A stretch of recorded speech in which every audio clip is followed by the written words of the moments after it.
My name is Boyd Varty. I think of myself as an artist of experience. My passion is to create transformational experiences for myself and others as a way to explore what it means to truly live. My central exploration is to live on what I would call the track of your life.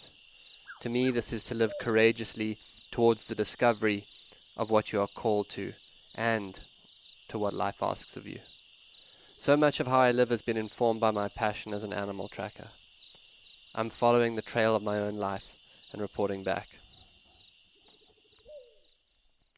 This show is a daily broadcast from a treehouse on the Londolozi Game Reserve in the wild eastern part of South Africa. Londolozi is a 14,000 hectare wilderness reserve adjacent to the Kruger National Park. The land is home to lion, leopard, rhino, elephant and buffalo, as well as a variety of other animals. I am your host, Boyd Varty. My goal is to spend 40 days and 40 nights alone in the wilderness to explore the archetype of the mystic in nature and hone my skills as a tracker. These are my daily stories. Day 38. Push. Journal entry. If you think 6 weeks is long, you should try 2 days. Time continues to play games with me. I don't know where the last few weeks went, but the 2 days ahead of me may as well be 2 years.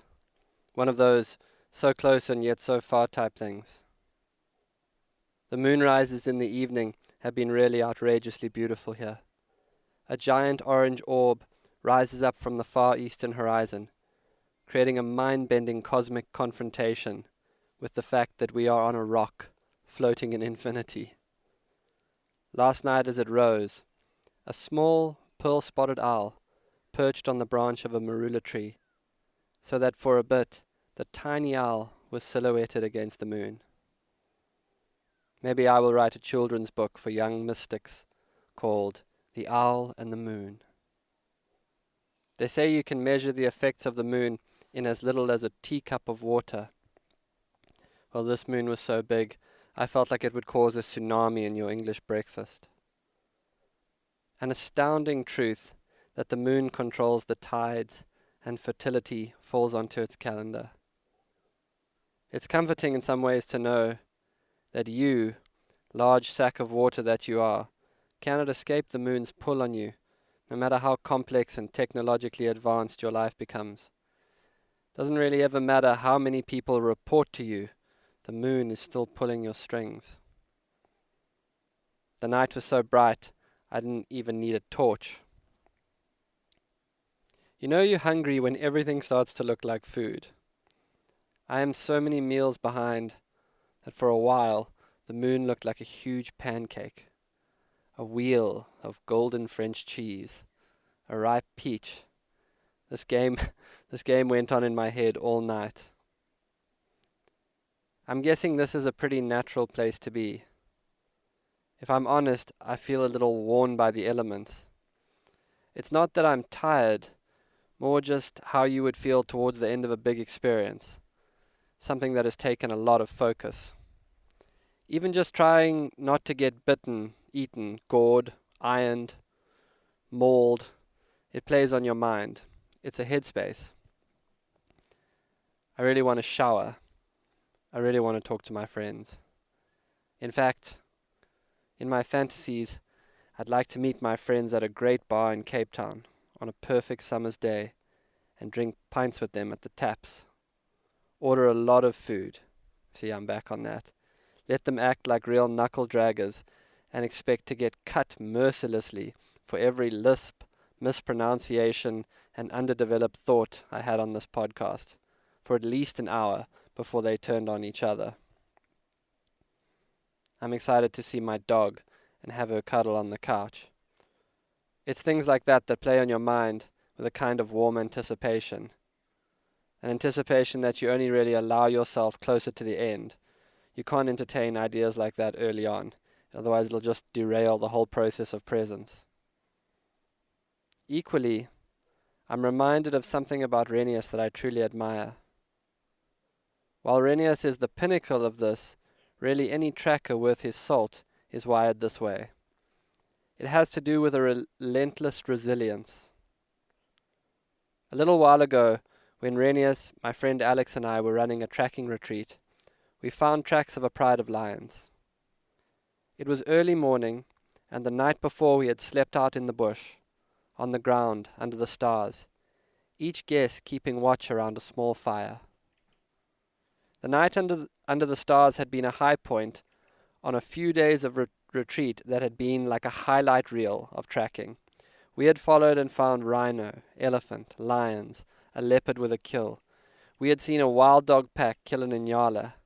We had meditated on hillsides and listened for lions to roar at dawn. I tell you this to say that the retreat crew was well baked. They had had an outrageously phenomenal time.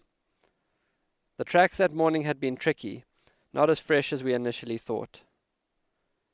By 10 in the morning, Alex shot me a glance and then looked at our guests. After a night of watch and all the days of excitement, they were waning. They needed a shower and breakfast and a rest. Part of the art of guiding is to be able to read where people are and to know when it's time to push and when it's time to let something go. It was time to call it. Alex turned to the guests and told them we were going to call the tracking to a close and go get some rest and some food. At the sound of that, the guests decidedly perked up. It was definitely the right call. The type of call that's easy to make on the back of so many epic days. Renias wouldn't leave the tracks.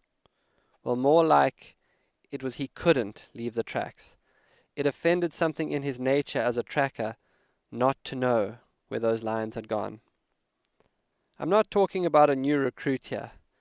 Renias is a 40-year veteran of safaris and tracking expeditions.